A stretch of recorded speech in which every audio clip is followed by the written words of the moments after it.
સત્ય ઘટના, સાવચેત રહો, તમારી સાથે પણ આવું બની શકે છે। નમસ્કાર મિત્રો, હું વર્ષ 2004થી મોબાઈલનો ઉપયોગ કરું છું। સમય બદલાતો ગયો, મોબાઈલ બદલાતા ગયા, સાયબર ક્રાઇમ વધતો ગયો એમ સિક્યોરિટી સિસ્ટમ પણ મજબૂત બનતી ગઈ। ફેક મેસેજ, ફેક ફોન વગેરેથી ફ્રોડ થાય છે, એટલે ટ્રુકોલર, સિક્યુરિટી પિન વગેરેનો ઉપયોગ હું પણ કરું છું। ઈશ્વરની કૃપાથી અસંખ્ય વખત આ બધામાં ફસાયો નથી, પણ તાજેતરમાં એક ઘટના એવી બની જેની મને પણ હજુ સમજ પડી નથી। હું SMS બોન્ડિંગનો ભાગ બન્યો। મારે એક બેંક એકાઉન્ટનું ATM કાર્ડ નવું આવ્યું હતું, એને ATMમાં જઈને એક્ટિવ કર્યું। ATMમાં કોઈ પણ પ્રવૃત્તિ કરીએ એટલે તરત મેસેજ આવતો હોય છે। બેંક દ્વારા સલામતીના હેતુથી આવો મેસેજ કરાય છે। મારે પણ તરત બેંકના લોગાવાળા નંબર ઉપરથી મેસેજ આવ્યો, જે એ જ ખાતાને દર્શાવતો હતો, જેથી મેં એને ટચ કર્યો। નવું ATM કાર્ડ આવ્યું છે એ મારા પોસ્ટ વિભાગ અને બેંક સિવાય કોઈને ખબર ક્યાંથી હોય, એવું વિચારીને મને એવું લાગ્યું કે આ બેંકનો મેસેજ છે, પણ એ મેસેજને ટચ કરતાં જ મારો ફોન હેક થઈ ગયો। ખાતામાં 12,985 રૂપિયા હતા। 12,900 રૂપિયાનું ટ્રાન્ઝેક્શન બતાવતો અને OTP દર્શાવતો મેસેજ આવ્યો, જે મેં નહોતું કર્યું। મેં OTP કોઈ જોડે શેર પણ કર્યો નહીં, તેમ છતાં ખાતામાંથી પૈસા ઉપડી ગયા। હેકરે ફોન હેક કરી SMS બોન્ડિંગ કર્યું, જેથી મને આવેલો મેસેજ એને પણ દેખાય। એણે એ OTPનો ઉપયોગ કરી પૈસાનું ટ્રાન્ઝેક્શન કર્યું। સદનસીબે નવું ATM આવ્યા પહેલાં આગળના દિવસે જ મેં એ ખાતામાંથી 40,000 રૂપિયા ઉપાડી દીધેલા। જૂનું ATM એક્સપાયર થતું હતું અને એક જગ્યાએ પૈસા આપવાના હતા, એટલે રોકડ રકમની જરૂર હતી, એટલે એ બચી ગયા।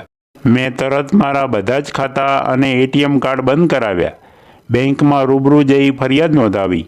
સાયબર ક્રાઇમ પોલીસ સ્ટેશને પણ ફરિયાદ નોંધાવી। આ ઘટનાની તપાસ ચાલુ કરાવી। મોબાઈલ તરત બંધ કરી દીધો। મોબાઈલ ફોર્મેટ કર્યો। ફરીથી બધા જ જીમેલ એકાઉન્ટના પાસવર્ડ બદલ્યા। બેંકોને જાણ કરી। બધા નેટ બેન્કિંગ બંધ કર્યા। બધી SIP બંધ કરી। નવા પિન જનરેટ કર્યા। બીજા કોઈ ખાતામાં નુકસાન થયું નથી। આટલી બધી સલામતી રાખવા છતાં આવી ઘટનાઓ બનતી હોય છે। ઘણા કિસ્સામાં પૈસા પરત આવે છે, ઘણામાં નથી પણ આવતા। જોઈએ હવે 10 દિવસની તપાસ પછી શું થાય છે। જાહેર ક્ષેત્રમાં કામ કરતા હોવાથી દિવસમાં અનેક અજાણ્યા કોલ આવતા હોય છે, બધા ટાળી પણ શકાય નહીં। તેમ છતાં સિક્યુરિટી મજબૂત કરવાનો પ્રયત્ન કરી કંઈક નવું શીખીશું। આટલા વર્ષોના ટેકનોલોજીના અનુભવ પછી પણ મારી સાથે આવું થઈ શકતું હોય તો બીજા બિચારા ખેડૂત કે સામાન્ય માણસ તરત છેતરાઈ જાય તેમાં શું નવાઈ। મારા મિત્ર શ્રી મિતુલભાઈ ટેકનોલોજીના જાણકાર છે। તેમણે સૂચવેલા કેટલાક ઉપાયો આપ સાથે શેર કરું છું। આશા રાખું છું કે આપ સૌને કામ લાગશે। ઘણા કિસ્સાઓમાં મોબાઈલ હેક કરી તમને મિત્રો પાસે પૈસા માગવાના મેસેજ આવે છે।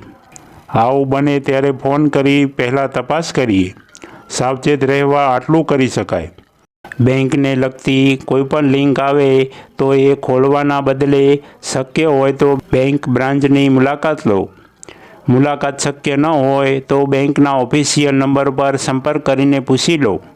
તમારું ATM કાર્ડ એક્સપાયર થવા ન આવે ત્યાં સુધી કોઈ પણ ATM આવે અને તમારું જૂનું ATM વર્કિંગ કન્ડિશનમાં હોય તો નવું ATM ન સ્વીકારો।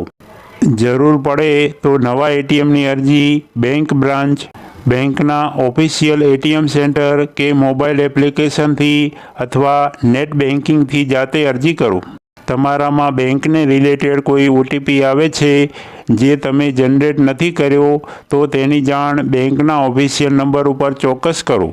પ્લે સ્ટોર પર ઉપલબ્ધ ન હોય તેવી એપ્લિકેશન વાપરવાનો શોખ બંધ કરો। જો તમને જ્યારે કોઈ વસ્તુ મફતમાં મળી રહી છે તો એ તમારો પોતાનો વપરાશ કરી રહી છે। ઓનલાઈન દુનિયામાં ડેટા સૌથી વધારે મહત્ત્વની બાબત છે, એટલે ગમે ત્યારે અને ગમે તેના કોમ્પ્યુટરમાં પોતાના જીમેલ કે અન્ય એપ્લિકેશનો એક્સેસ કરવાનું બંધ કરો। બીજું એક સ્કેમ જોવા મળે છે કે તમારા ક્રેડિટ કાર્ડની લિમિટ વધારવાની અથવા તમારી ચાલુ લોનમાં વ્યાજદર ઘટાડવાની વાત કરવામાં આવે છે, તેમાં પણ સ્કેમ થઈ શકે છે। શક્ય હોય તો 2 મોબાઈલ નંબરનો ઉપયોગ કરો. બેન્કિંગ માટે જે મોબાઈલ નંબર આપો છો તે મોબાઈલ નંબરથી સોશિયલ મીડિયામાં કોઈ પણ એકાઉન્ટ ન બનાવો. જ્યારે પણ એ નંબર પર કોઈ કોલ આવે તો નવા નંબર પરથી આવેલ કોલ ના ઉપાડો. હું ખુદ પહેલાં ટ્રુકોલરનો ઉપયોગ ટાળતો હતો, પણ હવે તેનો ઉપયોગ કરું છું. ઘણા ફોનમાં જ હવે caller ID checker already install કરેલું આવે છે. તેમાં તમને કોઈ પણ કોલ ફેક છે એવું દર્શાવવામાં આવે તો એ ફોન ના ઉપાડો. શક્ય હોય તો કોઈ પણ બેન્કિંગ ફોન ન ઉપાડો. બેંકના કસ્ટમર કેરમાં તમે સામેથી ફોન કરો. બેંક તમારું એટીએમ કે ખાતું બ્લોક નહીં કરે, અને થયું હશે તો તમે તેને રૂબરૂ જઈને ચાલુ કરી શકો છો. સાવચેત રહો. મારા પૈસા તો ગયા, પણ 2 દિવસ આ બધી કામગીરીમાં પણ બગડ્યા, ફક્ત ખોટા એક મેસેજને ટચ કરવાથી. આશા રાખીએ કે તમારી સાથે આવું ન બને. લૂંટારા તમારા પાસે નવું કાર્ડ આવવાનું છે એનું પણ ધ્યાન રાખે છે. વચ્ચે મારા એક મિત્ર સાથે એવું બનેલું. અજાણ્યો વિડીયો કોલ આવ્યો. ફોન ઉપાડતા જ ન્યૂડિટી દર્શાવતો વિડીયો ચાલુ થઈ ગયો. ફોન તરત કટ કર્યો. બીજી જ પળે એનો ફોટો અને વિડીયો દેખાય એવો મેસેજ આવ્યો અને બ્લેકમેલ કરવાનો પ્રયત્ન કર્યો. તેણે પણ સાયબર ક્રાઇમમાં ફરિયાદ નોંધાવી.